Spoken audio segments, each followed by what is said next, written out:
Hello everyone. Welcome to CICA DRBF webinar on the use of dispute boards in the COVID-19 era. It's a pleasure to have all of you joining and we hope you will enjoy the session. I will take the first minute opportunity when everyone is still joining in for a few logistical issues. Firstly, we are recording the session and we will make it available to all registered attendees. And to ask a question of the panelists, use the Q&A feature located in the bottom center of your screen. Please make sure your questions are clear. And if relevant, you can include the panelist name you would like to respond. And lastly, feel free to use the chat window. We also have a chat window to comment, but all formal questions should nevertheless be in the Q&A section. Now I would like to present very briefly the speakers of the session. Please also do refer. You already have the short biographies attached to our invitation for further information. Firstly, we have Mr. Emre Aykar, President of CICA, who will make the opening speech for us. We then have our panelists, Mr. Grutters, who is the President of the DRBF's Region 2 Board of Directors, Mr. Taggart, Vice President of the DRBF Executive Board, and Mr. Griffiths, who is the current President of the DRBF Executive Board. I will be moderating the panel, and I'm Yasemin Cetinel, and I'm currently sitting in Region 2 Board of Directors as a Regional Director for MENA region. And lastly, we have Russo, you will see in our webinar, who is an Executive Director in the DRBF, and she will be operating our webinar, also taking care of our Q&A session. Now I think we can move on with our webinar, and I would first like to give the floor to Mr. Emre Aykar. Emre Bey, the floor is yours. Thank you, Yasmin. Dear participants, dear colleagues, ladies and gentlemen, on behalf of the Confederation of International Contractors Association, CICA, I am very pleased to welcome you today to this webinar that we organize in cooperation with Dispute Resolution Board Foundation. Dear colleagues, as you know, FIDIC, after 18 years, has published a new series of colored books end of 2017. In our sector, in general, it is accepted that FIDIC contracts has a fair and balanced approach and that typical commercial risks are clearly addressed and all parties understand better their obligations and responsibilities. As CICA, we sincerely appreciate and support the release of 2017 suites of contracts. Of course, in these new publications, there are changes compared to old ones. One of the most important change is related to the more detailed presence of the DAP. To DAP with one A is now added a second A representing avoidance in the face of dispute resolution in the new FIDIC. Now, in accordance with the new FIDIC, DAP, which was an optional solution, became nearly compulsory and will be established at the beginning of the projects, serving during the whole execution phase. DAP has also been given a new dispute avoidance role, whereby it can also provide informal assistance to the parties. DAP decision is now binding on both parties, even if a notice of objection has been served. On the other hand, as some of you might already know, last year, World Bank has signed a 5-year agreement with FIDIC to use whenever possible new FIDIC books in the projects financed by the World Bank. Then World Bank, in order to incorporate its principles related to its procurement policies, has prepared a document called, in short, COPA, Conditions of Particular Application, that will be used together with FIDIC books. In COPA, DAP is given some additional missions to the existing ones. In particular, under COPA, the DAP is now also used to monitor the contractors' performance of their obligations related to what the bank calls gender-based violence and sexual exploitation and assault obligations, with a disqualification by the bank in the event of non-compliance. We have been informed that other multinational development banks are also having or planning similar arrangements with FIDIC.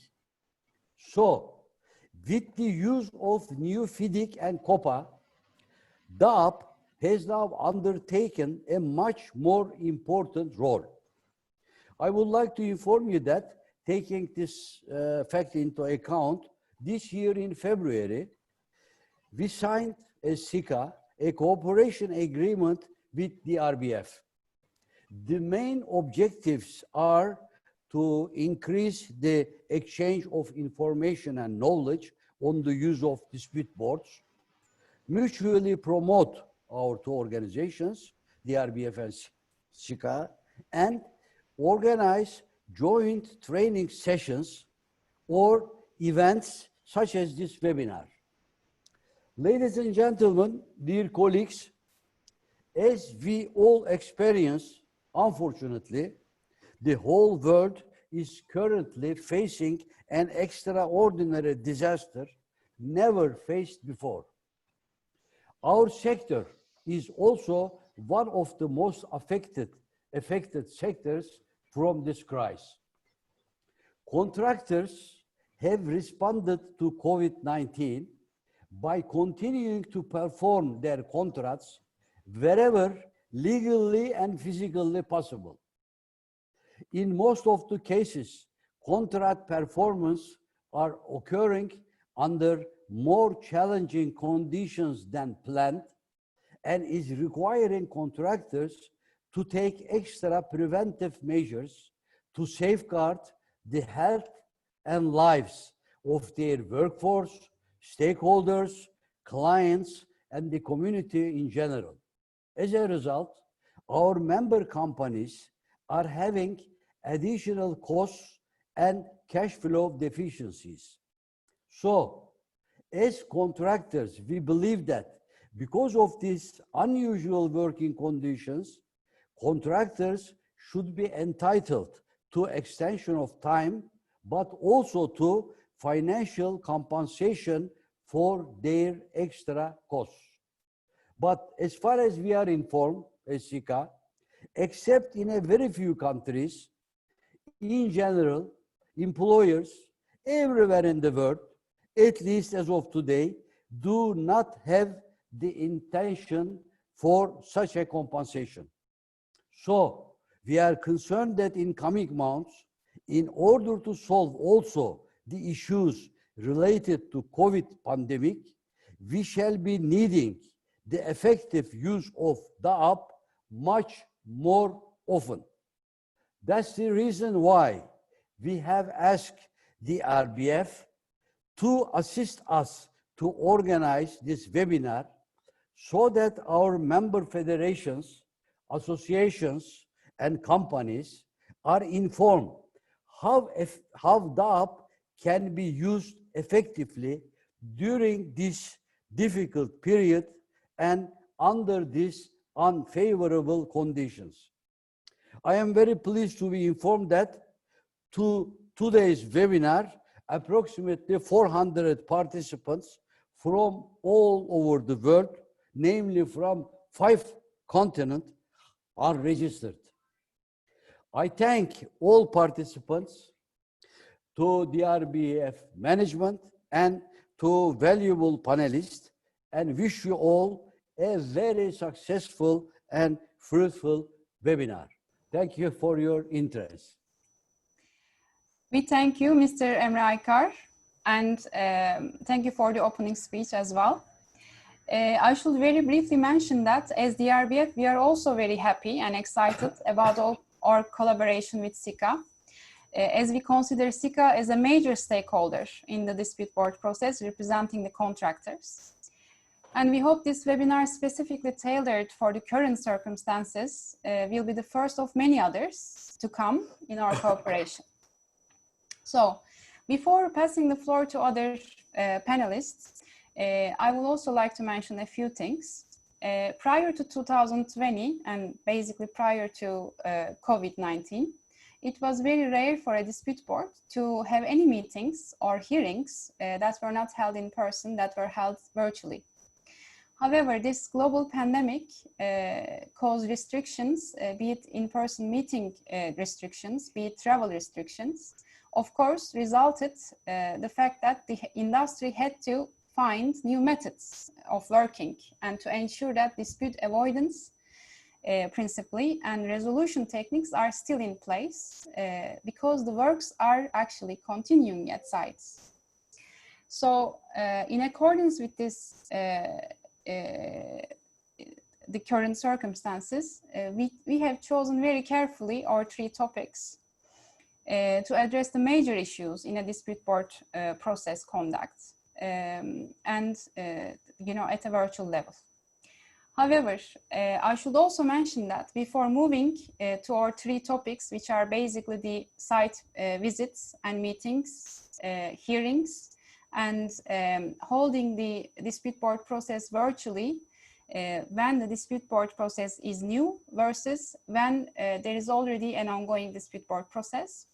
I should mention firstly that the parties and the dispute board should firstly check the contract documents to make sure that the contractual documentation fully addresses these virtual circumstances. Because it's not always regulated in any specific contract to allow the parties and to allow the dispute board, more importantly, to decide to hold the whole process virtually as opposed to in person. So, and when I mention the contractual documentation, of course, there is the contract and the dispute board agreement and any operating guidelines or procedures that should be taken into account as a whole.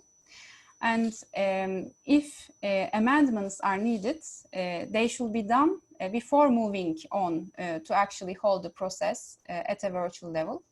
Because as our panelists will address in detail in a minute, the dispute board process is a contractual mechanism and very detailed and specific drafting is necessary in order it to work full efficiently.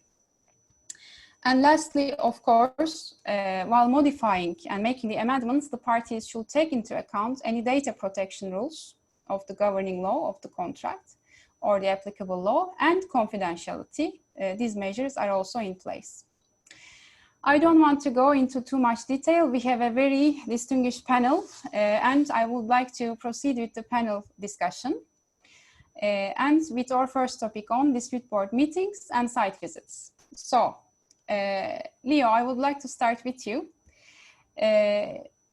My first question is, why are regular meetings and site visits important for any dispute board process? The floor is yours. Oh, thank you, Yasemin. Interesting topic. My first reaction would be that there is no real difference at this stage yet between an in-person meeting and a virtual meeting, because I think site visits and meetings are crucial for DB members, for dispute board members. One should remember that one of the more important responsibilities of any DB is to assist and guide the parties to effectively seek avoidance of disputes. We're not necessarily there to decide disputes. First and foremost, we want to avoid them. To achieve that end, it is imperative for the DB to always be up to date on what is happening in the project. In my view, getting just the monthly reports to read, which the engineer or the project manager is sending to you by mail once a month, is not nearly enough to give meaning to that dispute avoidance function. Live interaction with the parties, discussing progress, problems, contentious issues, etc. All these things are best done when interacting directly with the parties themselves. You get optimal results that way. it's also imperative that the parties embrace the role of the DB. And also that is of enormous importance for the project to make effective use of the DB's function. And that is also best achieved, that embracing of the role of the DB, if the DB actually is seen to make an effort to live interact with the parties, either by going to site or doing it, as we are now forced to do under COVID, by virtual meetings. Yeah, I couldn't agree with you more, actually, because I really think, and in light of the speech of Mr. Emre Aykar, the avoidance nature of the boards, I think site visits and meetings are of crucial nature for the dynamics between the board and the project team to be established at the outset and to be renewed regularly. Thank you very much for the answer. So, Andy, I would like to continue with you.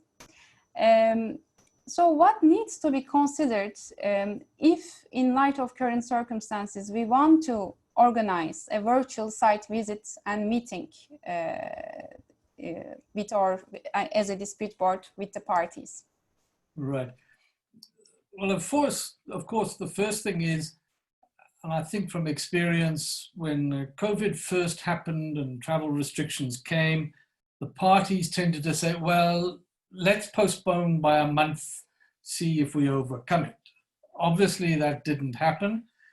And so therefore, it needed quite a lot of pressure from the dispute board to persuade the parties to try out the virtual meeting.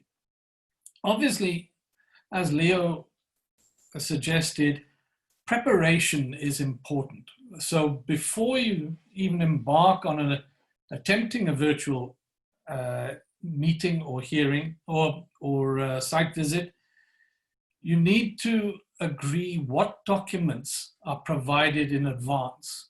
So the DB, as well as the other parties, can read them and understand beforehand and prepare for the meeting.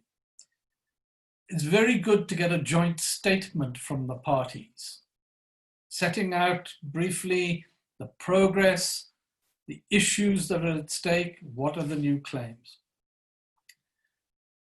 Obviously, then you've got some logistical challenges. You have to check, particularly if it's a remote site, is there bandwidth? Can it sustain a video conference? I've had some where the bandwidth isn't good enough and you actually use, or everybody turns off the video as soon as they've said hello. So then it's like a telephone conference. So again, you've got to be able to agree what documents are being viewed, what is being done. You have to agree the electronic platform.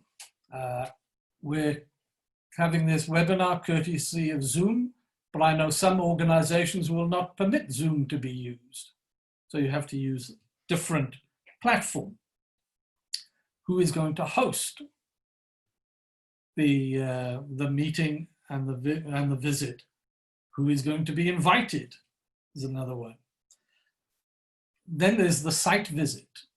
Obviously, you can't walk around the site, which is a useful and essential part of a site visit.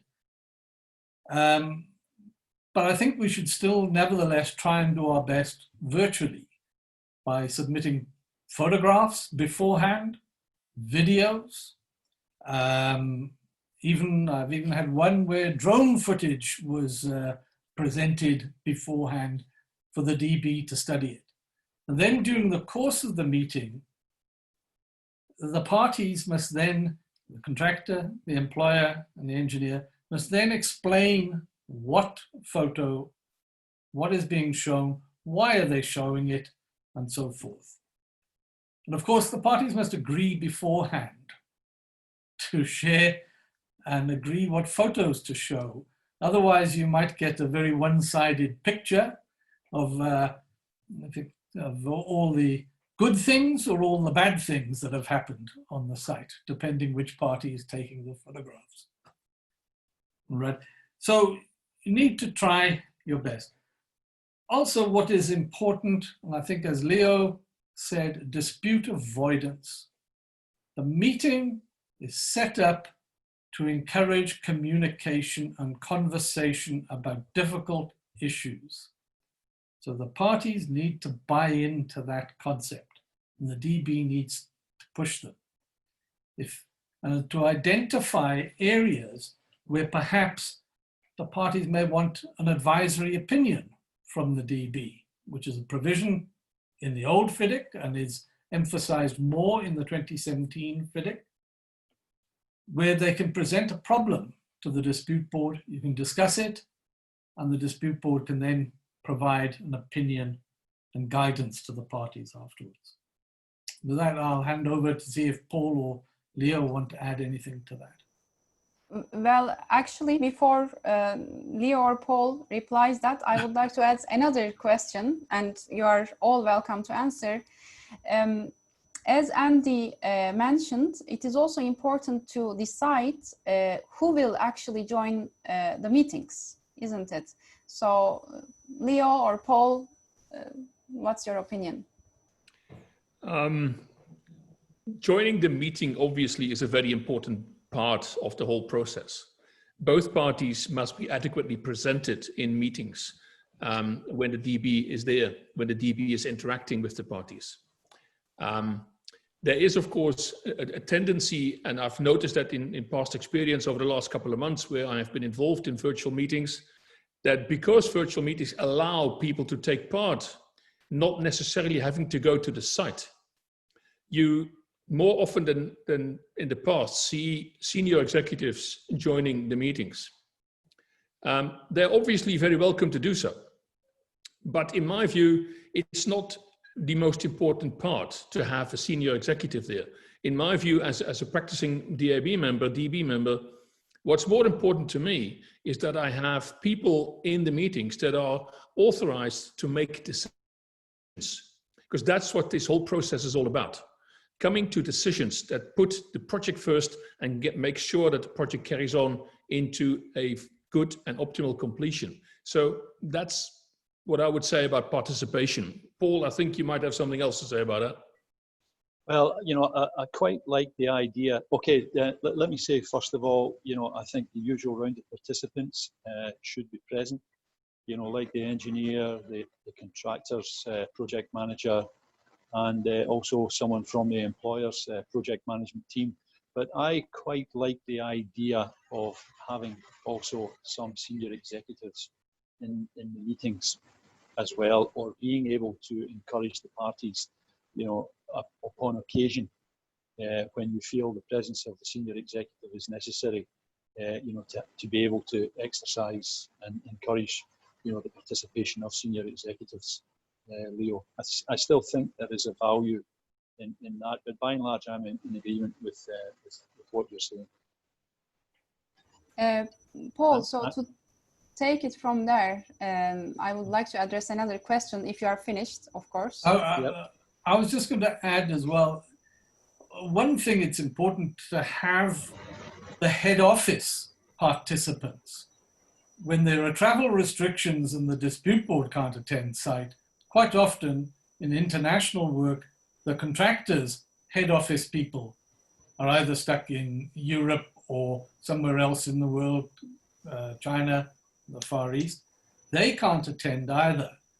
So it's very important that they attend the virtual meeting to ensure that communication continues at both head office to head office level and site to site level through the process and with the DB. Because without communication, you're never going to solve any claim or problem.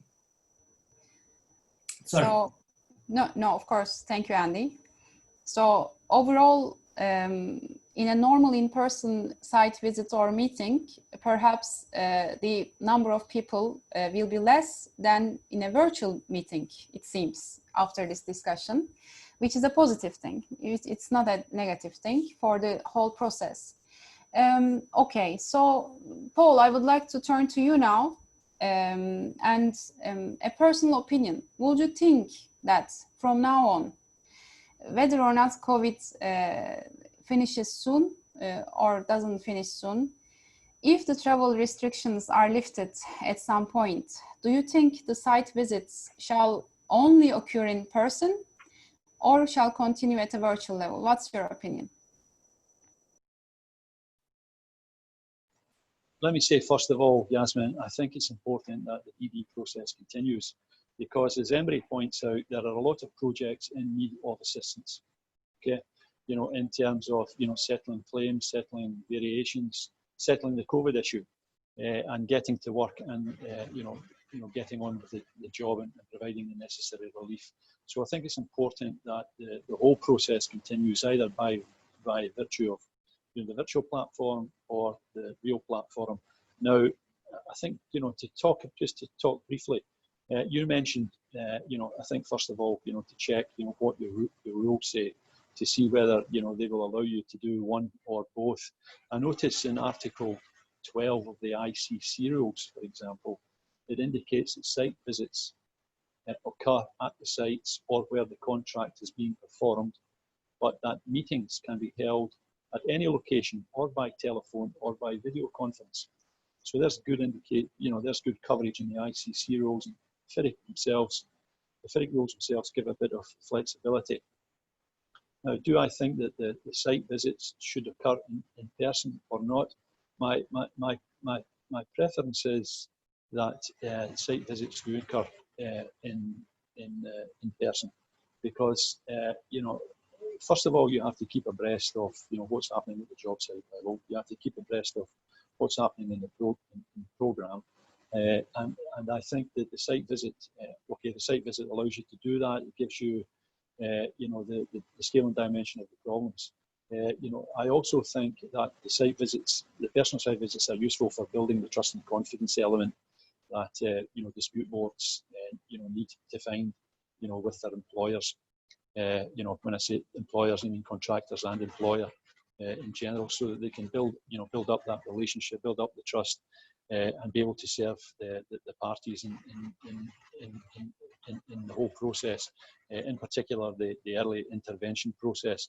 And part of that, you know, the site visit aspect, you know, allows you to do that. It also allows you to, you know, educate in the processes that will allow you to get there. So from my side, you know, I'm thinking that and hoping that the COVID thing will pass, but that we will have a return to the site visit process in order to, you know, garner the appropriate relationships and trust that we have, you know, with the parties, in order to serve the role more fully and adequately. What I will say is, you know, do I think it's it will be the end of you know, the virtual site visit process? I don't think it will. I think, you know, what this current crisis has taught us is you know, it's educated is more about electronic platforms like this, and I think it gives us the opportunity to add to the actual site visit process by perhaps being available and having regular meetings, you know, with the parties in the intervening period between the formal site visits specified in the contract. Thank you, Paul. Leo, did you have anything to say or not? Yeah, I wanted to, but I think Paul at the last sentence discussed what I was going to say, and that is that there is a continuous role for virtual meetings in between the physical in-person site meetings, because that gives that one extra layer of communication, live interaction between the DB and the parties. Because site visits, if you look at FIRIC books only, is about every 3 to 4 months. That is a long time. And you haven't mentioned it yet today, but my view is that if you go every 3 to 4 months to a site, I've seen projects whereby the contractor and the engineer get themselves into a spin a couple of days before we arrive to make everything look good. And then we talk like lovey-dovey on the actual site visit day. At the moment we turn our backs at the airport, everything is back to normal on the site. That is not very good for the effectiveness of a DB process. So whilst in-person meetings, I fully wholeheartedly agree with Paul, we should continue and go back to them once the pandemic is over. I think the virtual meetings serve a very good intermediate role that we've now recently discovered, and we should continue with that.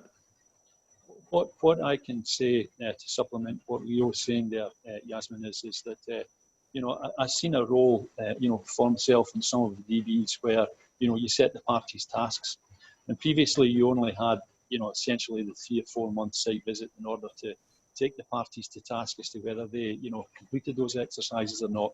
But with this possibility of, you know, appending, you know, some kind of virtual meeting, you know, with the parties in the intervening period, you can sort of guide the parties through, let's say, any difficulties or give them any assistance, in, you know, to overcome the problem, you know, let's say promptly, right? Okay, or contemporaneously.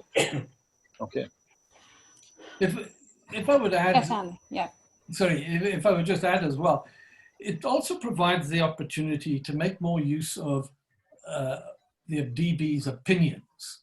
Yes. Usually, to get those things, the parties sort of discuss them, store them up, and let the dispute board know about them maybe a week before they arrive.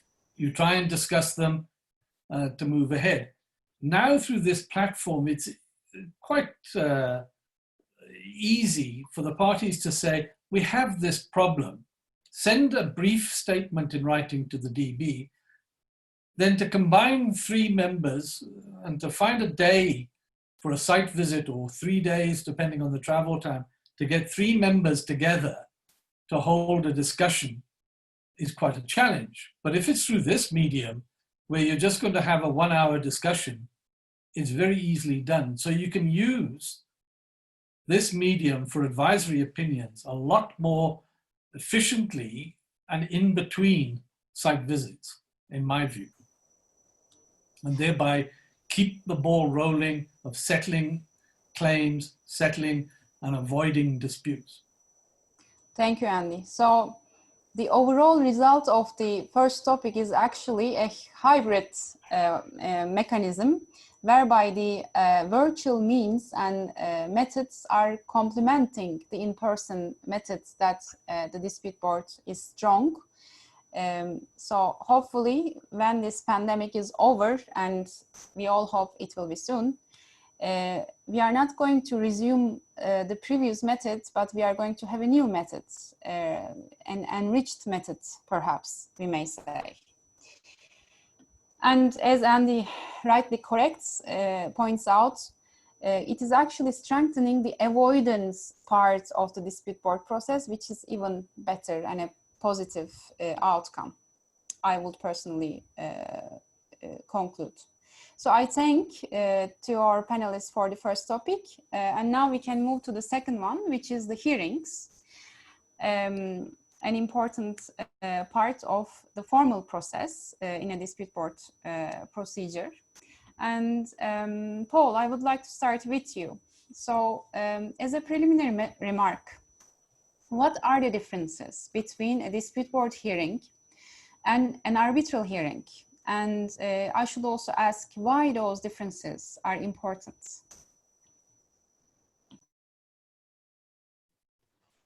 Yasemin, that's quite a far-reaching question. And you'll excuse me if I shuffle in my seat to answer that one.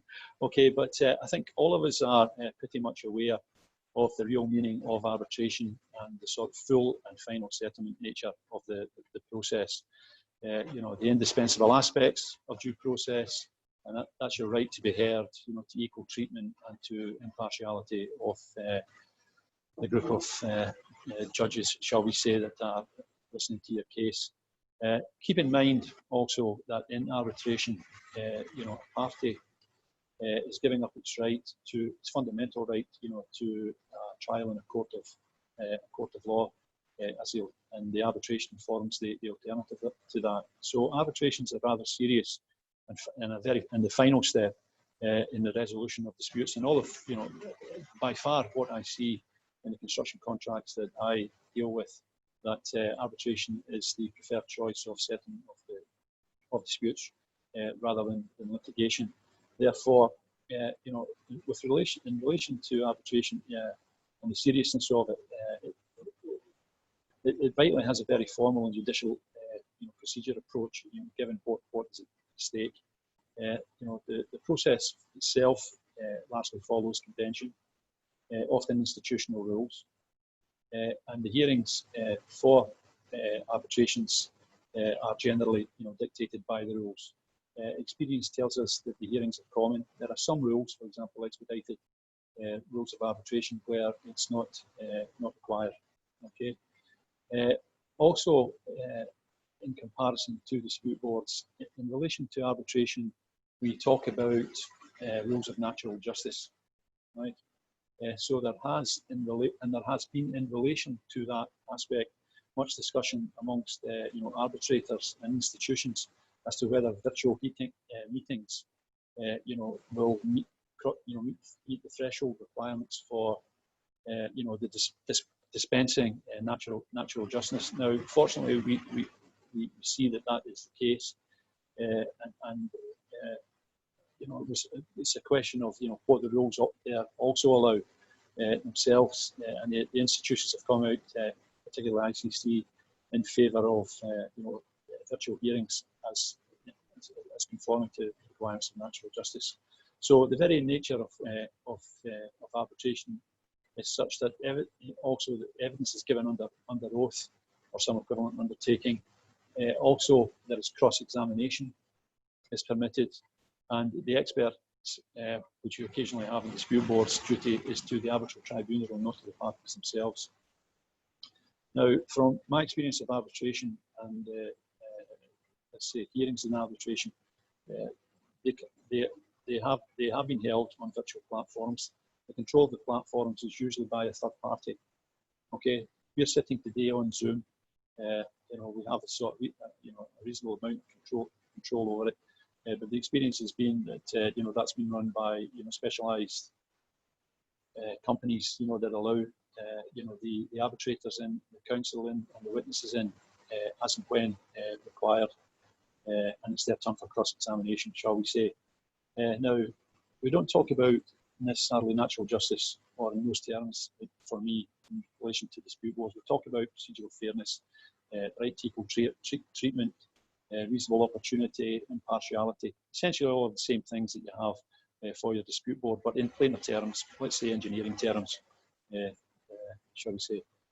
But in the first instance, the DB itself has the right to decide if a hearing is required, right? The rules of arbitration often dictate that they are. The right to determine the procedures is something that is given by, you know, is given to the dispute board normally. Whether or not to act in an inquisitorial or an adversarial approach, which is not necessarily something which is, you know, granted to the arbitrators under the various legal rules that they operate under. And somewhere in the batch of, let's say, the armoury of the DB is the opportunity to exercise its own expertise as well, which is not something you know, arbitrators are really allowed to do. You know, are allowed to do at all. You know, they decide on the facts and on the evidence, shall we say. So all of that to me is a bit different. It gives the DB more power in some respects than an arbitrator, but the process is less formalistic. We're all aware of that. It's one of the main advantages and differences with arbitration, thankfully so. It's not necessarily as heavy evidence-wise either that arbitration is, but there's no cross-examination, and there's no barring of experts from the room whenever the experts are giving the testimony. So all in all, you know, that lack of formalism is important to the process, and it's considerably more interactive, because in performing its job, the DB, you know, can stop the parties whenever they've heard enough, basically. You know, and ask questions themselves, you know directly, you know, which is, you know, less of an opportunity in arbitration. So the other thing is, which is important for the parties to remember, is that when you're doing a dispute board, it's really the last time the parties themselves, you know, get to say something. because in arbitration you're represented by lawyers, and it moves away from your direct control. So there are very significant formalistic and procedural differences between dispute board and arbitration, and a lack of formality as well about it makes it more advantageous. Thank you very much for the answer, very detailed. And I want to explain why I actually asked this question, because it's a very important issue that we always bring up, especially in our trainings. And we actually, in the recent years, developed a mock session for dispute board hearings, in which we are trying to show the difference. And in some occasions, in some audiences, we are receiving very radical reactions, because people who are not used to dispute board hearings and processes, when they are actually seeing a mock hearing session in which the dispute board member just stops the party for further talking and say, okay, I heard enough and you should stop now. And or when the dispute board orders the lawyers to go out of the room, actually the lawyers have to go out from the room. And also the representation is always done at project level, as you said, Paul, as opposed to purely legalistic representation in an arbitral hearing. These are the things we are trying to show, that actually this is not arbitration. We are not trying to replace arbitration. We are a contractual mechanism. We are much more practical. So the process should fit with this concept. Thank you very much for the answer, and I should move on, being conscious of the time. And perhaps Andy may reply my next question. Andy, as an experienced dispute board member, do you prefer to hold hearings in formal disputes, or do you prefer not to, just proceed on papers only? And if you prefer to hold hearings, what is your criteria? What is your basis when deciding to hold so? Okay, thank you, Yasemin. It's a difficult question. Generally, I prefer to hold a hearing, and partly because it starts to touch on the natural justice or the process being seen. And the reason is maybe threefold. First, to ensure that both parties, the contractor and the employer, feel that they've had a fair chance to put their case before me or the dispute board, if it's 3 people, and to convince us of their case. Secondly, to ensure that I understand the case. And it gives me the opportunity to ask for clarifications, further information, and so forth. And thirdly is, at the end of the meeting, that hopefully the parties are convinced that I understand their case. I always joke that I might prove them wrong when I issue the decision, but hopefully when we leave, because they've had a chance to present, I've asked questions, they believe I fully understand the case. And that gives them more confidence in the quality of the decision that comes out.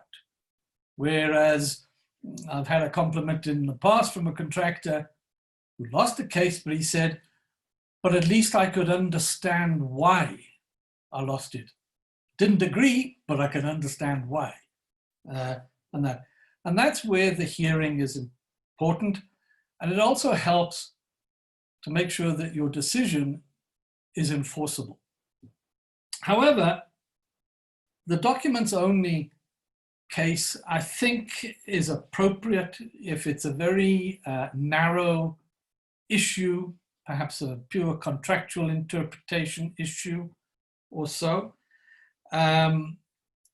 where the parties are familiar with the process that you've been through. Maybe you've had a couple of hearings before. So maybe it's suitable then. And generally, I will only decide and discuss it with the parties after I've seen the contractor's referral and the employer's reply to it, and then say, I don't believe it's necessary to have a hearing or that. But if one of the parties insists on a hearing, I always hold a hearing. Thank you very much for the answer, and it's quite clear. I have nothing to add. Sorry, one last thing, I'm looking at my notes. This platform of video conferencing, however, adds another dimension where you could have a documents-only process, but have a video conference for the dispute board to seek clarification and ask questions. Okay. Yeah, rightly so. Okay, thank you. Thank you, Andy. Okay, moving forward with the topic and with the one of the core issues actually. What shall we consider when there is need to actually hold the hearing at a virtual level? What are your thoughts? Leo, shall we start with you? Yes. What shall we consider when the hearing is necessary and we have to do it in a virtual manner? I have to go back a bit to what Paul said earlier, and that is that a hearing is, of course, a bit more formalistic than just a side meeting. When the hearing is there, we have a crystallized dispute. The dispute avoidance has sort of missed its point. We are there, the parties have a dispute, and we need to decide on it. So the hearing becomes something that is going to cost money to somebody. And therefore, the hearing becomes much more formalistic, even in dispute boards. Apart from all the IT business that we need to look at, which platforms and whatever we need to hold a hearing virtually, I think the most important bit is that the parties are both buying into the whole procedure. Natural justice is something that might have a definition in certain parts of the world and another slightly different definition in other parts of the world. However, there's always one sentence in the English language that comes to mind to me very often in these sort of situations. And that is, perception is reality. And that means that if one of the parties is having the perception that the whole procedure that the DB conducted in the hearing wasn't fair, even though the DB might think it was, then you have failed as a DB. You have to make sure that the DB only institutes procedures and has gone to all lengths to make sure that the parties buy into these procedures. Having said that, I've also had experience in situations whereby one of the parties just simply didn't want a hearing. They didn't want the dispute to be further discussed. And they were trying to torpedo the whole procedure. At that moment in time, of course, the DB must take a firm stance and decide on the whole procedure. That is their role as well, and it is their duty. So when considering a virtual hearing, first of all, make sure that you've gone through the utmost level of getting the parties buy-in to the procedures that are going to be agreed upon. After that, when that is all done, when the hearing takes place, and this is in comparison to an in-person hearing. In an in-person hearing, you come all together in one room and everybody has got their laptops with them and there's documentation and backup available. And if a certain document is not necessarily there at that moment in time, it's normally not that difficult to get it within a couple of minutes. In a virtual hearing, that's a bit more complicated. When some of the parties or even the DB starts talking about something and refers to a document, a letter written by the engineer or whatever it might be, and that document is not readily available to one of the parties, you have a bit of a job to do to make certain that it is going to be available. Now, having said that again, once documents are available to all the participants, you then have to have another problem to look into, and that is to make certain that everybody's looking at the same document. In an in-person hearing in the same room, that's quite easy.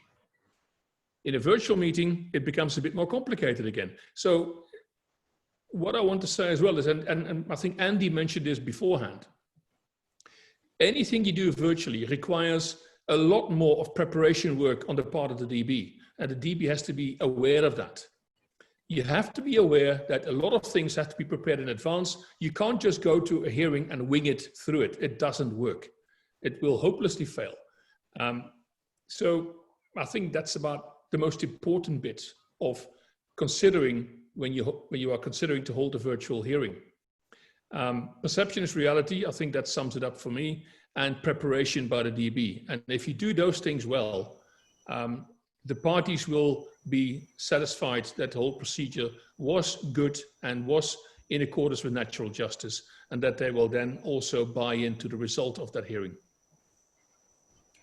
Thank you, Leo. Very important points, actually. Paul, I see you unmute. Do you have anything to add? Okay, yeah, no, yeah, just picking up on what Leo said, you know, briefly, I think, you know, that, you know, it's good to be organised.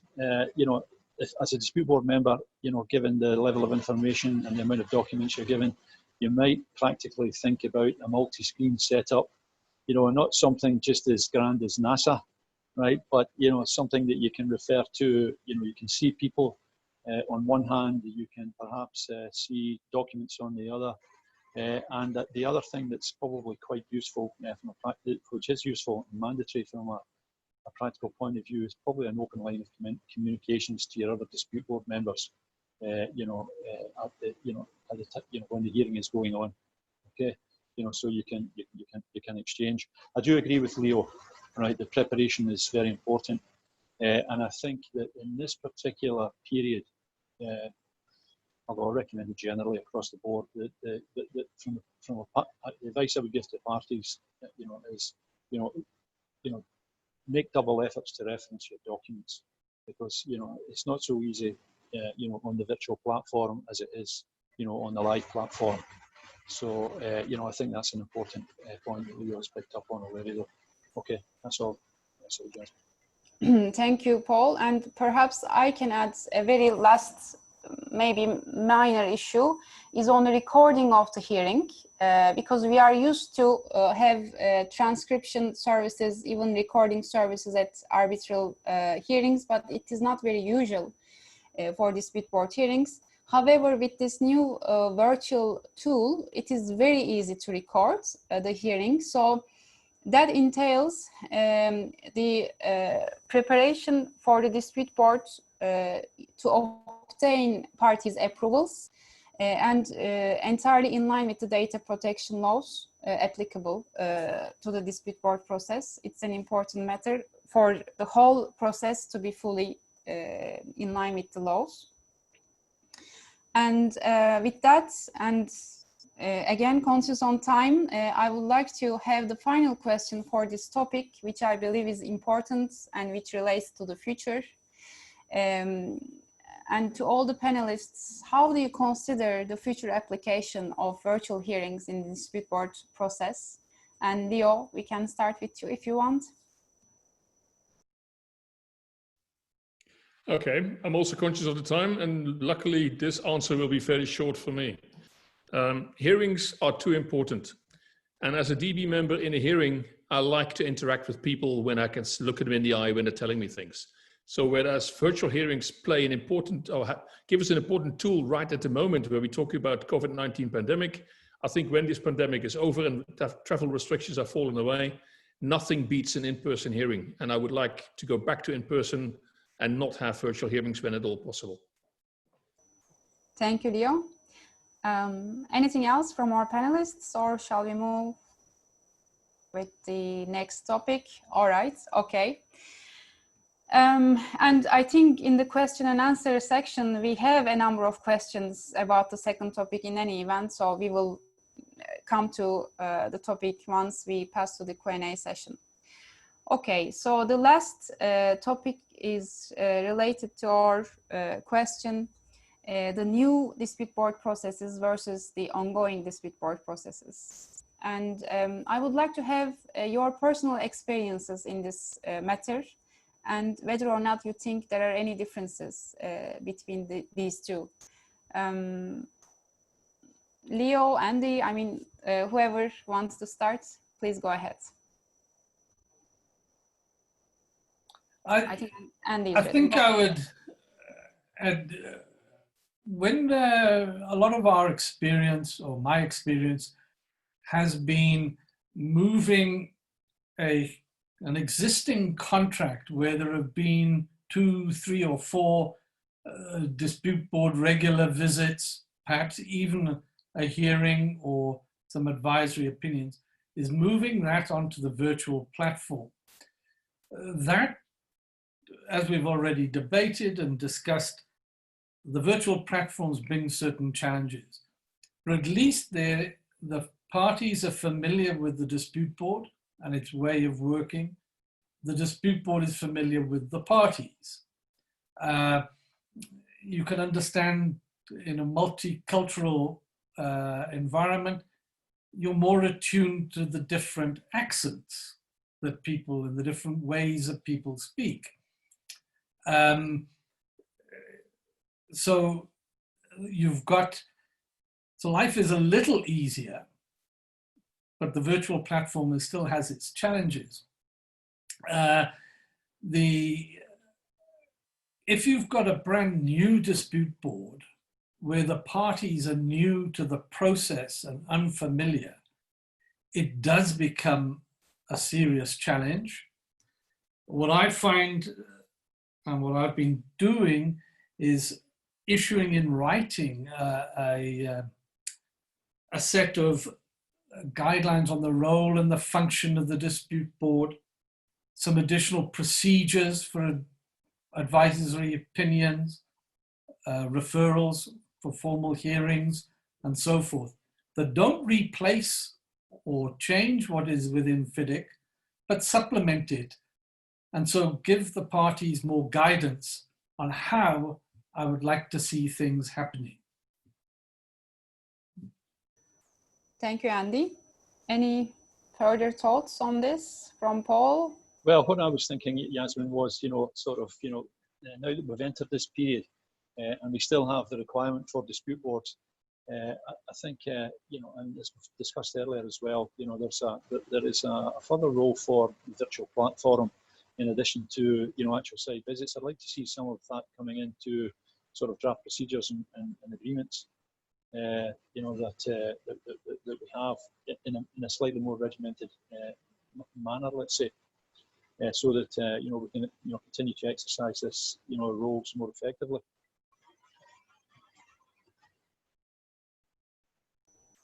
Okay, I think Leo has nothing further to add on the issue. Thank you for the replies. So then maybe we can move to the last question on this panel indeed.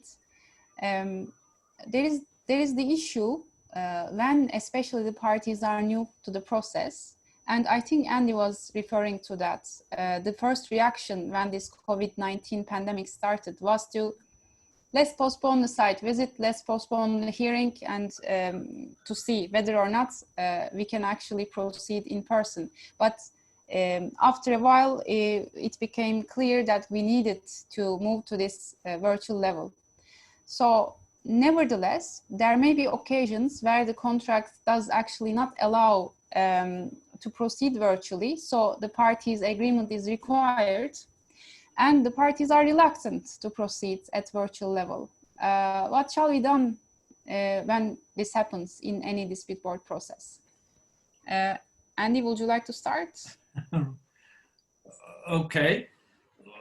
Well, I think the overriding principle is the contract and provides for a dispute board. Maybe even it may be that the current FIDIC only contemplates in-person meetings or so forth. But the fact now that you can't meet in person, I believe, shouldn't be taken as to say, well, we abandon the whole process. The dispute board process has been put into place as a better way of avoiding the expense of serious disputes that go to litigation and arbitration, to allow the parties to resolve disputes themselves. So it's real-time dispute resolution, I think, is the logo of the DRBF. So I think it behoves the dispute board and perhaps with the other parties to persuade the reluctant party that you're actually, you're not helping yourself. Go try it out. There's no harm in trying it once. If it's a complete disaster, then you can rethink. But every project I've been involved in, and I've had about 5 or 6 virtual visits or hearings or opinions, at the end of it, I've asked the parties, did you think it was worthwhile? And they said, without a doubt, yes, it was worthwhile. It keeps the communications open with the right people and makes everyone think about what they're doing on the project. Very good, actually, answer. And it is also valid for the whole concept, actually. Good examples, efficient conduct always is the best motive to ensure the parties are becoming more familiar with the process and are actually exercising the process. So it's also valid in conducting the process at virtual level as well. Okay, Anne, sorry, I just saw you. No problem. I just wanted to note, there were 2 questions that came in that relate to the topic that Andy was just addressing. So Andy, you teed it up in light of contracts not foreseeing the use of virtual proceedings and the importance of not abandoning the process.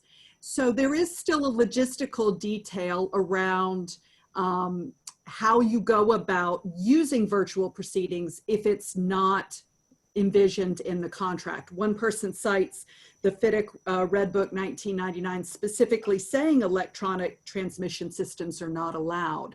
So I believe the answer falls in the line of doing an amendment to your contract documents. Can you comment on that?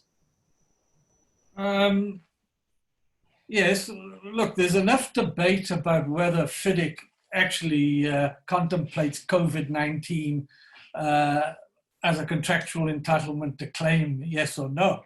If it hasn't thought about it or whether it fits under the force majeure or change in legislation, which is a document that FIDIC themselves have issued, if they haven't properly contemplated it in the contract, you sure know they haven't fully thought about it in the DRBF agreement for that. The dispute board is a creation of the contract. The parties can agree to amend the contract, add to the contract. That's within the power of the parties.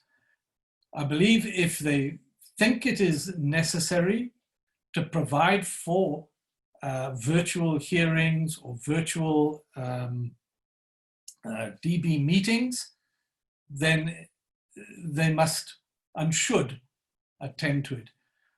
Personally, I have a bit of a debate because the dispute board is allowed to set the procedure. Okay. So is it an absolute no that you're not allowed to hold a virtual meeting? That's debatable. Is it a case that you're not allowed to have electronic communications? Does that mean that email is not an acceptable form of communication? Telephone is electronic. Where do you draw the line? If the parties want to fight about whether to have a dispute board meeting virtually, I think it doesn't bode very well when you actually get a claim for additional money or extension of time that you're going to agree anything. So my appeal to the parties is, let common sense prevail. Thank you, Andy. And I think it's a good transition to the Q&A session. And I thank all the panelists and our opening speaker, Mr. Emre Aykar. So we will have the questions and we have time. I think we have some more time. We've had some very good questions come in, and I think that we'll be able to get through most of them before the end of our session. I'd like to start with the first question. Emre, can you please comment on what your organization is doing to, I'm going to use the words of the questioner, force or push employers to implement DBs on projects that are currently in execution?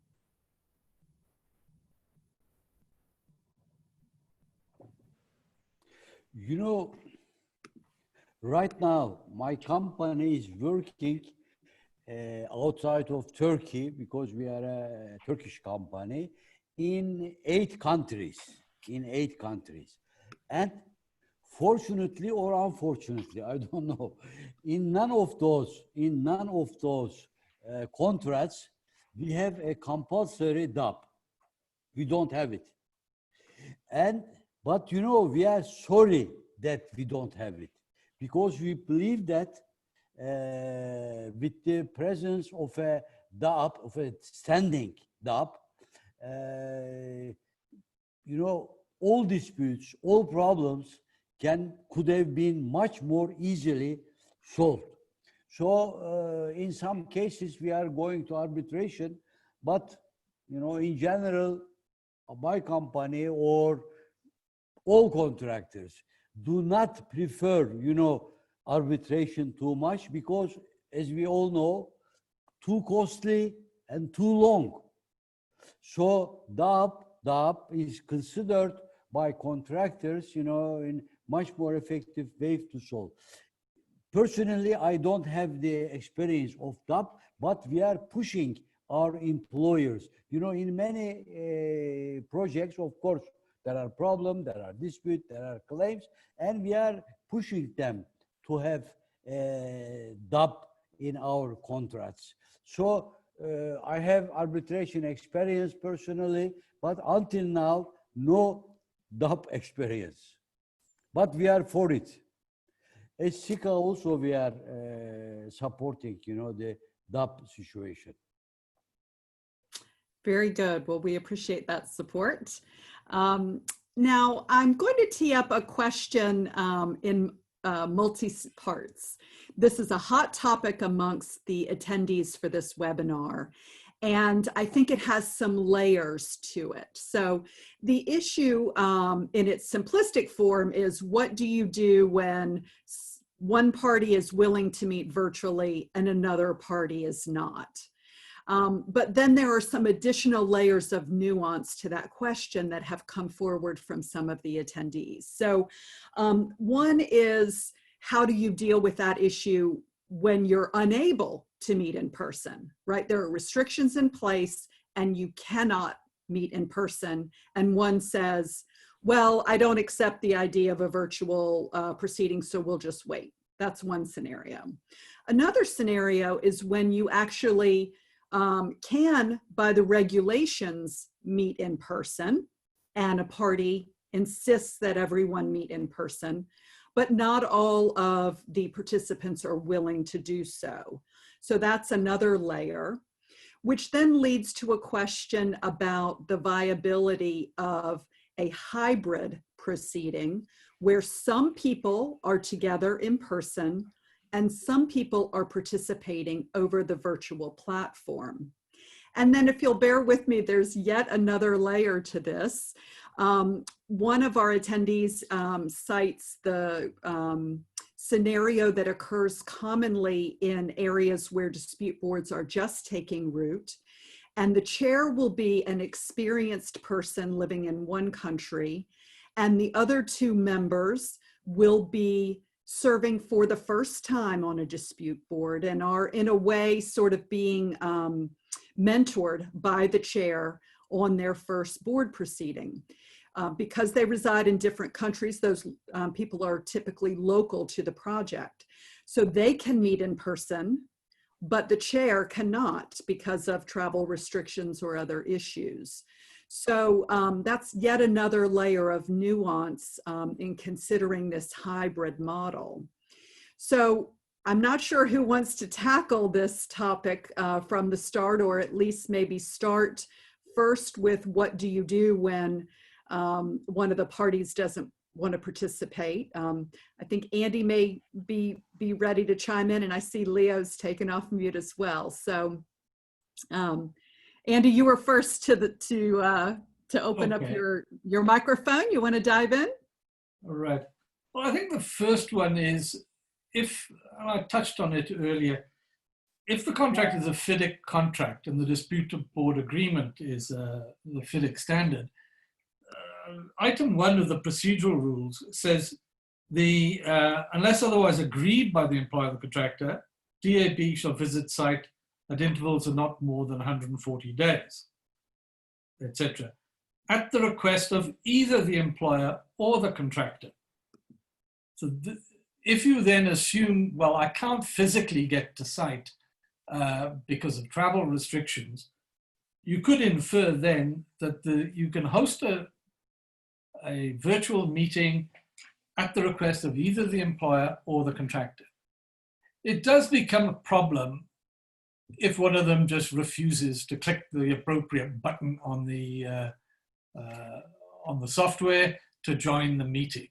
And I suppose there's nothing you can do, but the same occurs with an in-person meeting. If the one party just doesn't turn up, then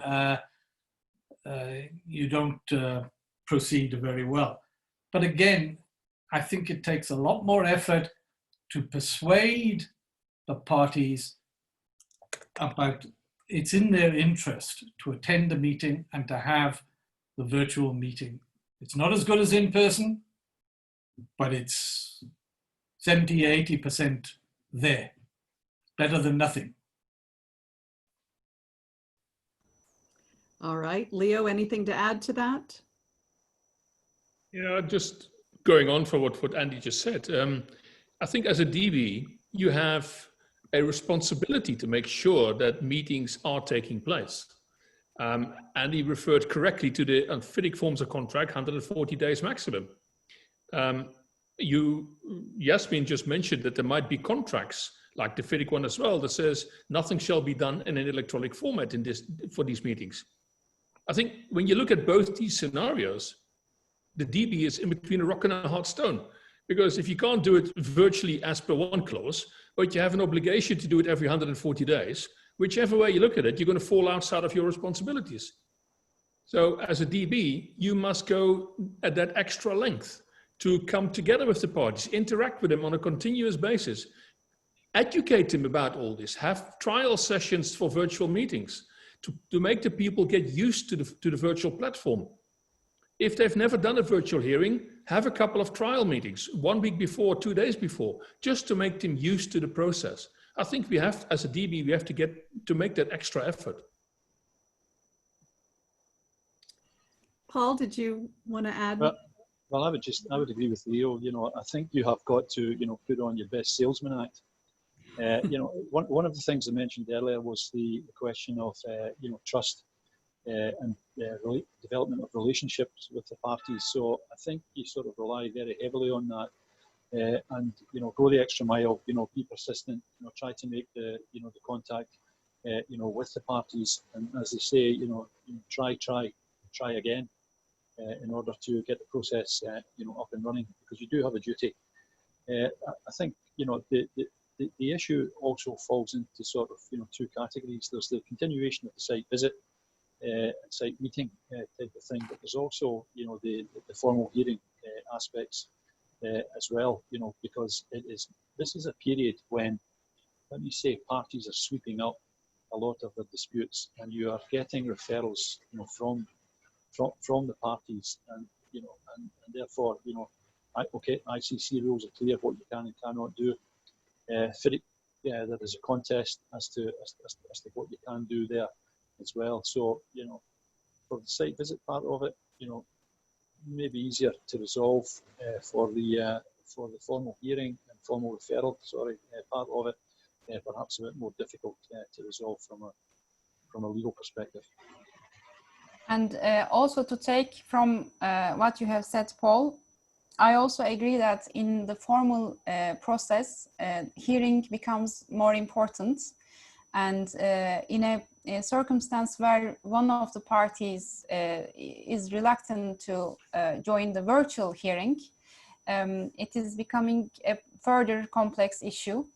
That said, a dispute board who is empowered very heavily, let's say, at a high level, especially in the conduct of the hearing, I think it should be, at least as a result of this era, it should be clear that the dispute board should be authorized to decide to hold the hearing at a virtual level, whether fully virtual or at a hybrid manner that Anne was referring to. So if for one reason or the other, a party or some representatives from a party may not attend in person, they should be motivated to attend anyhow in at a virtual manner at the hearing itself.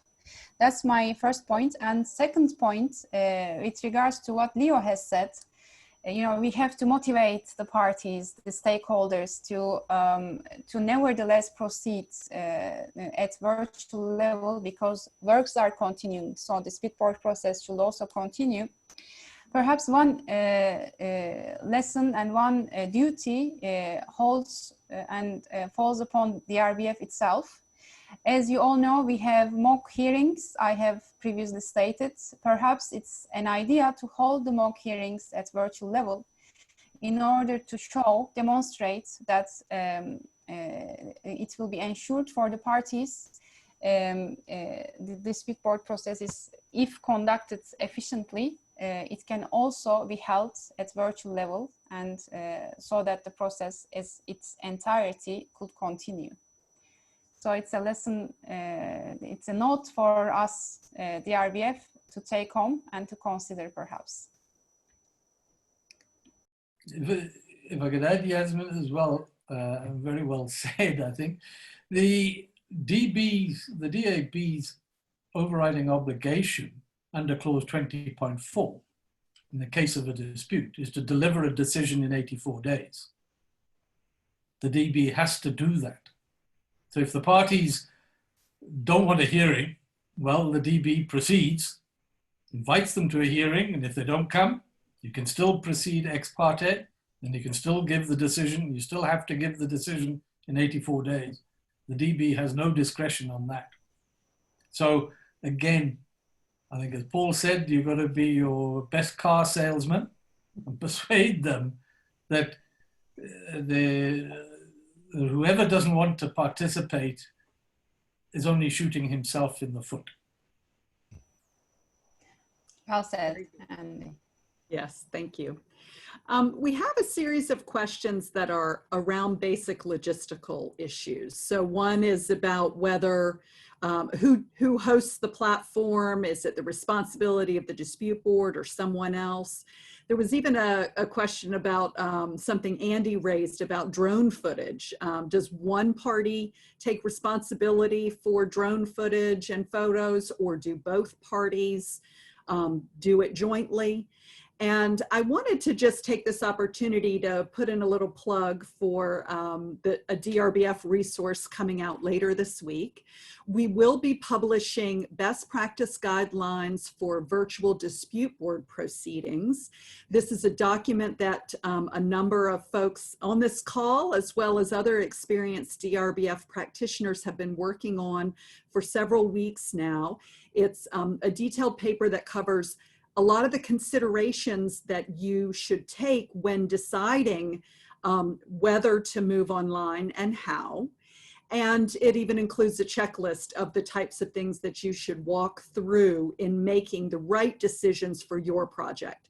There's no one size fits all, but we've attempted to put together the lessons learned to help people understand what they need to be considering in making that final decision on how to move it online.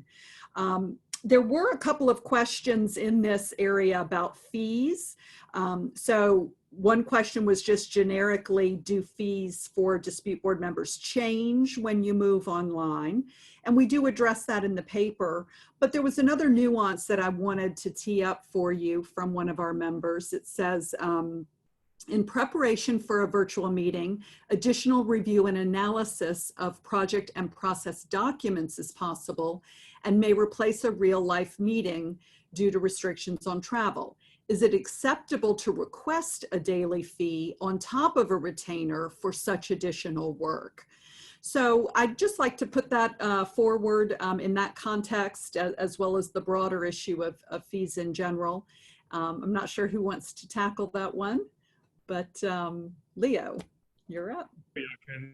The issue of fees has always been controversial and contentious for DABs. I sometimes find it interesting to see that parties in dispute blink an eye when they go to arbitration and are faced with hundreds of thousands of dollars to pay in legal fees, and then they try and wrestle with the DAB for $5 an hour. I don't understand that concept. But having said all that, the hearing or the process of getting to a decision on a dispute, the process of getting to an avoidance dispute, and online or in person, make no difference to the work of the DB. There should not be a difference in fees because what he's delivering in a service remains the same. What will be reduced in cost is, in fact, online, the DB doesn't have to travel. As we all know from the FIDIC form of contract, travel time is paid as working time for the DB. So do it online, that's where the reduction in all fees comes from. But on an hourly basis, I don't necessarily see that that should. I think you broke up there just a tiny bit at the end, Leo, but I hope everyone got the main point of his comments. Paul. Yeah, and what I observed about, let's say, the hearing side of it, okay, was that, you know, in conducting a hearing on a virtual platform, actually the process was a lot more efficient than it is if it's you know, a live in-person hearing. There is a lot to be taken from an in-person hearing by way of, as Leo was pointing out, looking the person in the eye, you know, observing the dynamics, you know, both of both parties, and also the dynamics observing the, the parties observing the dynamics of the board. You know, let's say, you know, the process itself, you know, whether it is site hearings or it is, you know, actual, you know, formal referrals and hearings for referrals, I think the process has become more efficient. And I think the concerns about fees are possibly overrated, okay, in those circumstances. Because you know, I take that you know, the usual reading is required, the usual reading is required. You know, that aside, you know, there is a saving with the virtual platform approach. Andy, did you want to chime in? I think it's mostly been covered. Obviously, there's less time spent traveling, perhaps less time spent because the site walk around doesn't take as long or so forth. But there's a lot more preparation, a lot more work. You can't take the time when you're sitting in the hotel writing up your report, or when you're sitting on the airplane writing up the report. Now you have to do it separately.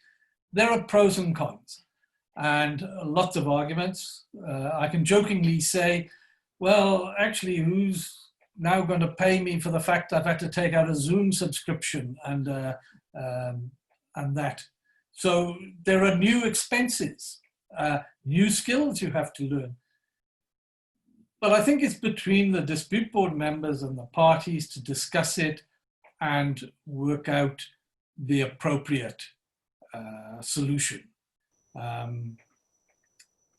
Horses for courses. You can't say, right, well, you should only charge by the whole day when you have a 1 hour meeting. But if you have a 6 hour meeting, what do you charge? So I think it has to be on the conscience of the DAB members and also in discussion with the parties at the workload that is being put. And remember, I think the overriding thing, as Leo said, you're actually talking a very small amount. It's usually 0.5% of the contract value is the cost of the DB. So whether you charge a full day for a virtual hearing or half a day, well, you're now talking 0.01% of the contract value. Get into arbitration and then you'll see Right. how much money really costs. Right. Okay, very good. Well, I hope that also sort of addresses a question that just came in about whether virtual proceedings have a place in lowering the overall costs of the dispute board over time. And I think that probably is to be seen. You know, obviously, increased communication can have a positive effect on the resolution at the lower levels. So it's not a hard number that you can track, but it's something that I think we will be following over time and hopefully reporting on in our lessons learned as we continue this discussion. There was another procedural question around recording. You know, it's generally not encouraged to have recordings of in-person meetings, but the virtual platform opens that up. It's so easy to just click a little button on your screen and start recording. And so there's been some questions about how do you ensure that people aren't doing that if it's not been agreed, or whether there should be some agreement to do it, and if so, in what context. And then I think a follow-on to that is just about the overall confidentiality of the proceedings.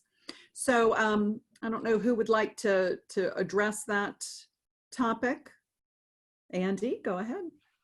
Well, I'll start off. My practice for dispute board meetings is to say, we agree there is no recording. And if anybody does, they cannot use it, that the dispute board meetings and the discussions are without prejudice in order to be able to encourage open and frank discussion and communication. A hearing, different ballgame. But for the general meetings, all without prejudice, not recorded.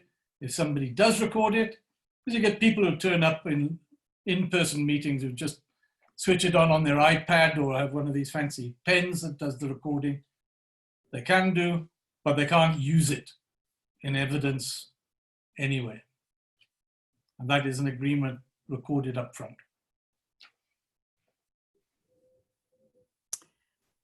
Yes, Emre.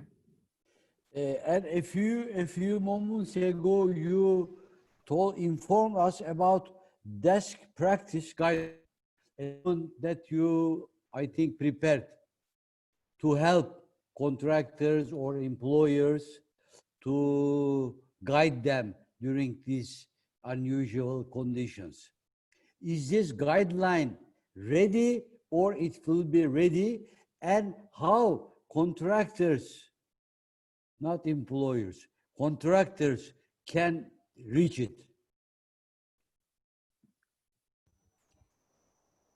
Yasmin? Shall I address it? Because it will be anyhow part of my concluding remarks.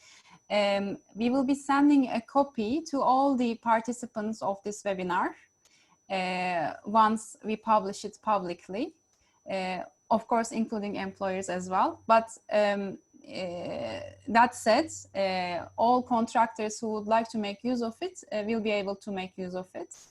And we hope it will be available as of next week, if I'm not wrong, isn't it, Anne? I also would like to ask one more question, you know, for the participants interested. After COVID crisis, let's say after February or March, DRBF published any new document that can be helpful to us. Is there any documents that, yeah? We have a couple of resources since this pandemic emerged. over the past few months. So first, we had a letter from the president of the Executive Board of Directors encouraging people to do their best to maintain dispute board proceedings, that especially if work is continuing, it's very important to stay engaged with the DRBF or the dispute board panel. Now, in addition, we've been having several webinars where we've been engaging with our members who are living this, who are having virtual meetings and learning the ins and outs. And we've been gathering all of that to put together this document, which we're about to publish, guidelines and the checklist. But it will continue. We will continue to have webinars. So we have conference sessions coming up in October and November, where we will continue to discuss people's real life practical experience with this process, sorting out the nuances and coming to some conclusions about what works best and what should be avoided. So this is an ongoing conversation. And I think this speaks to actually some of the final questions that we have in our chat window. I know we're coming to the end of our time here today, but everyone is very keen to understand a clear recommendation on how we use virtual proceedings and what it will look like going forward during a staged reopening where people can get together, and a new path where virtual proceedings exist side by side with these in person, and what should be done going forward. So I don't think that there's a clear answer here. I think all of our panelists would all give their opinion based on their experiences to date.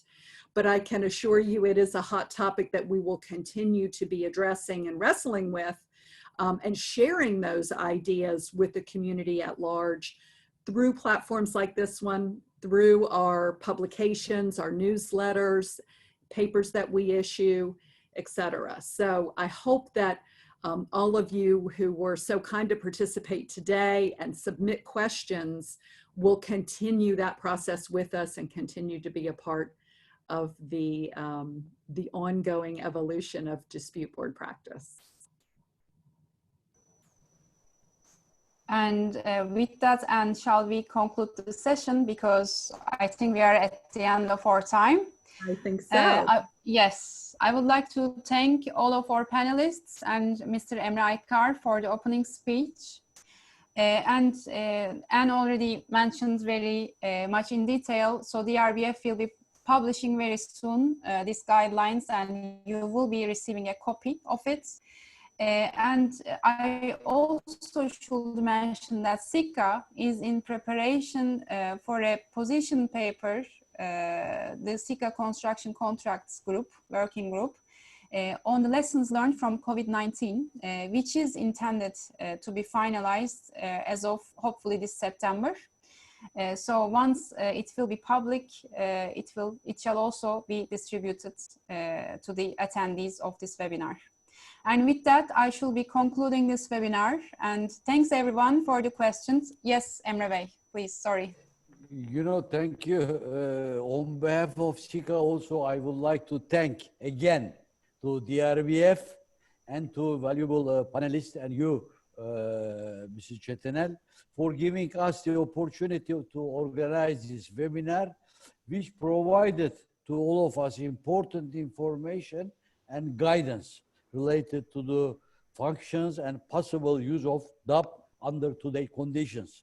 Thank also to all participants for their interest, for many questions that we have seen here, and hope that the webinar was beneficial for all of them. Yet, as the last word, of course, I wish dispute-free contracts for all of us. Thank you. We agree. Thank you. Thank you, Emre Bey. Thank you, and hope to see you in further webinars in future. Have a great day. Thank you. Bye-bye. Bye-bye.